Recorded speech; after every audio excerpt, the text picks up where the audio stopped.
The Elation Path has finally been revealed, and with it comes the full details on Yaoguang and Sparxie's kits. However, there is so much confusing new terminology and words introduced with the Elation Path, and it can be very difficult to understand what the characters even do because you're so busy trying to remember which words refer to which things. So before I make a video on Yaoguang and Sparxie, let us begin with a video covering all the new terminology you need to know to start understanding how the Elation Path works. First off, what is elation?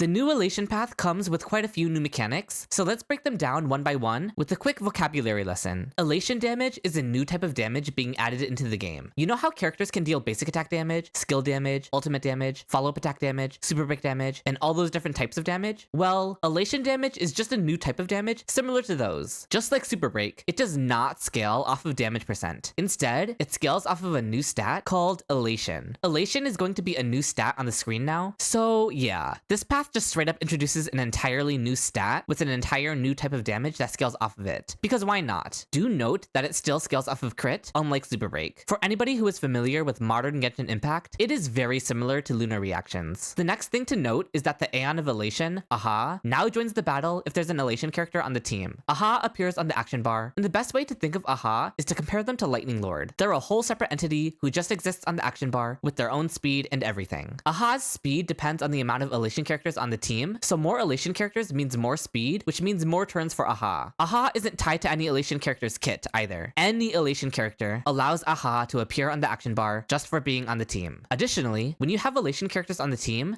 gets a certain amount of stacks of a new resource called Punchline. The amount of Punchline you get at the start of battle depends on the amount of Elation characters on your team, and the Elation characters releasing in the next patch will also have the ability to increase Punchline stacks within their own kits. For example, Yaoguang gives the team stacks of Punchline every time she uses her basic attack or skill or ultimate. What does Punchline do? It essentially just makes Elation type damage do more damage, similarly to how Break Effect makes Super Break deal more damage. That's the best way to think about Punchline. It's just a buff to Elation damage, separate from the new Elation stat. More Punchline stacks means more damage from Elation type attacks. And again, an attack only deals Elation type damage if it specifically states that it deals Elation type damage. Finally, the most important part of Aha being on the action bar obviously occurs when Aha takes action. Once Aha takes their turn, they cause every single Elation character to use their Elation skill. This is called an Aha instant. Elation skills are basically a new type of skill unique to Elation characters. So basically, while every character has a basic attack, a skill, and an ultimate, Elation characters will have a basic attack, a skill, an ultimate, and an additional Elation skill. This Elation skill is what they use when Aha takes their turn. The Aha instant automatically allows every single Elation skill on the team to happen all at once, no matter where your characters are on the action bar. Think of Elation skills as follow-up attacks that every Elation character has, but these follow-up attacks can only happen when Aha takes action on the action bar, wherein every single one of these follow-up attacks immediately launches their attack. Obviously, the Elation damage of these attacks does more damage based on the number of Punchline stacks the team has, but after Aha has taken action, all of your Punchline stacks will be consumed, and your Elation characters will need to stack Punchline back up all over again to make sure the next Aha instant also hits hard. And again, Elation characters like Yaoguang and Sparxie will have plenty of ways to stack up Punchline stacks within their kits. But that's not all. There is one more mechanic we have to talk about, and this one is a certified banger. No, seriously. The name of the mechanic is called Certified Banger. The Elation Path is very unserious, if you hadn't realized already. After Aha takes action and causes all of your characters to launch their Elation skills, aka their glorified follow-up attacks, Aha then causes all characters who used their Elation skill, so Elation characters, to enter a new state called the Certified Banger state. The Certified Banger state lasts for 2 turns. This state doesn't actually do much in and of itself, but Elation characters like Yaoguang and Sparxie will have specific parts of their kit that does special stuff while they're in the Certified Banger state. So we'll get to the specifics some other time. The most important thing about the Certified Banger state is that it snapshots the Punchline stacks used in the Aha instant. Basically, after Aha takes action and consumes all of the team's Punchline stack to make every Elation character launch their Elation skills, your Elation characters will be able to keep utilizing the amount of Punchline stacks they used during the Aha instant, even though you have to build Punchline stacks back up for the next Aha instant. So, to summarize our vocabulary lesson on Elation terminology, Elation damage is a new type of damage similar to Super Break damage in that it's completely different to anything else in the game so far. It has its own damage formula and does not scale off of damage percent, but it does scale off of crit still, unlike Super Break. An ability only deals Elation damage if it specifically says it deals Elation damage. In other words, Sparxie's basic attack still deals basic attack damage, not Elation damage. Sparxie has other parts of her kit that specifically state that they deal Elation damage. Those are the Elation damage parts of her kit. I just want to make sure you understand that a character from the Elation Path dealing damage damage does not automatically make it elation damage. The kit has to specifically say which parts of their kit deal elation type damage. Elation is a new stat being introduced with the new path. Think of it as essentially being elation damage percent, except it's just called elation percent for some reason. It only increases elation type damage. Punchline is a new stacking mechanic, and it is one of the other new ways of increasing elation type damage besides the new elation stat. Elation characters such as Yao Guang and Sparksy will have ways of increasing punchline in their kits, such as Yao Guang giving the team stacks of punchline when she skills or basic attacks or ultimates. Additionally, the team automatically gains stacks of punchline at the start of battle, depending on how many elation characters are on the team, and punchline can only stack up to a certain amount, with more elation characters on the team allowing it to stack higher. Elation skills are a new type of skill that only elation characters have, similar to how Memesprite skills are a new type of skill that only Remembrance characters have. You can essentially just think of it as a second skill, except they can't use it normally. Elation characters can only use their elation skill during the Aha instant, which we will go over once again in a second. Aha is the Aeon of the Elation Path, who now appears in battle whenever there's an elation character on the team. Aha functions very similarly to Lightning Lord in that they're just a big looming presence on the action bar who cannot be targeted by enemies or allies. And Aha gains more speed when there are more elation characters on the team. You presumably cannot buff Aha's speed in any other way. Aha also does not count as a summon, so they cannot be action advanced by any current characters in the game. The Aha instant is what it's called when Aha finally takes their turn on the action bar. During the Aha instant, all elation characters will immediately use their elation skill. This is currently the only way for elation characters to activate their elation skills. It does not matter where on the action bar your elation characters are, they automatically use their elation skills as soon as Aha takes action and activates the Aha instant. These elation skills obviously deal more damage based on the amount of punchline stacks the team has, but after the Aha instant, all of the team's punchline stacks will be consumed and you will go back down to 0. After the Aha instant takes place, all elation characters will enter the certified banger state, where they snapshot the amount of punchline stacks used during the Aha instant so that they can use those punchline stacks to keep buffing their own elation damage even after the Aha instant. The certified banger state only lasts 2 turns, and elation characters are able to do other special stuff in their kits while they're in the certified banger state. As you can maybe already tell, the Elation Path heavily incentivizes using multiple characters of the Elation Path together in a team, potentially even pushing you towards using a mono elation team or a team of characters only following the Elation Path. Obviously, this isn't doable yet since we don't have enough characters, but given the fact that you start the battle with more punchline points depending on the amount of elation characters on the team, and Aha having more speed based on the amount of elation characters on the team, not to mention that elation characters are the only ones who can stack more punchline stacks and launch elation skills during the Aha instant, and it's very clear what sort of direction Hoyo is pushing for the Elation Path's team building. So if you aren't comfortable investing fully in a new team of the new path, you might want to rethink how powerful your elation team will end up being in the long run, since Hoyo has already telegraphed the future of this path. This isn't even getting into the specific kits of Yao Guang or Sparksy yet either, which telegraphs this mono elation path even more, but we'll get to that in their specific video. And there you have it. That is all of the terminology you need to know related to the new Elation Path and all of the new words and mechanics being introduced with the new path. Obviously, there's much more to discuss regarding Yao Guang and Sparksy's specific kits and how they interact with these mechanics. For instance, Yao Guang is able to make the Aha instant happen immediately when she uses her ultimate, thus circumventing some of these mechanics, but I'll save the specific kits of the new characters for their own separate video. For now, I hope the mechanics of the Elation Path are a little bit more clear to you now, so that you can have a better understanding of what Elation characters do and decide if you want to pull for them or not. Do note that all of this terminology is from the early beta, and if there are any changes in terminology, since Hoyo loves wording changes more than anything else, I will put those changes in the pinned comment of this video, so be sure to check that for any wording changes. A new path is always exciting, albeit a bit confusing, and I'll be covering everything related to the new Elation Path and characters here on my channel, so be sure to subscribe if you don't want to miss out on all that, and be sure to like the video if you found it helpful or enjoyable at all. Still have questions on how the Elation Path works, or any of the specifics? Leave them in the comments below, and I'll do my best to answer. Thank you so much for watching, and with all of that said, until next time!